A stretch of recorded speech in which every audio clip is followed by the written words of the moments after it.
Sveicināti! Mēs esam Rīgas skolā Domas kultūras daļa. Un šodien mēs viesamies Latvijas Tautas muzejā.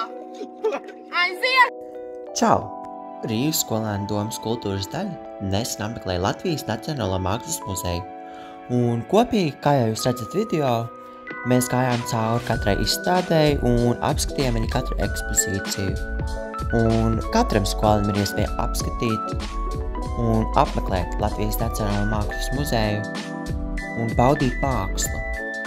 Un ieejas cena skolēnam ir 3,50 €, tāpēc negaidi un ej apmeklē Latvijas Nacionālo mākslas muzeju. Māksla tā nav gleznas, tās nav skulptūras un tās nav instalācijas. Māksla ir cilvēka un tā laika iekšējais atspoguļojums.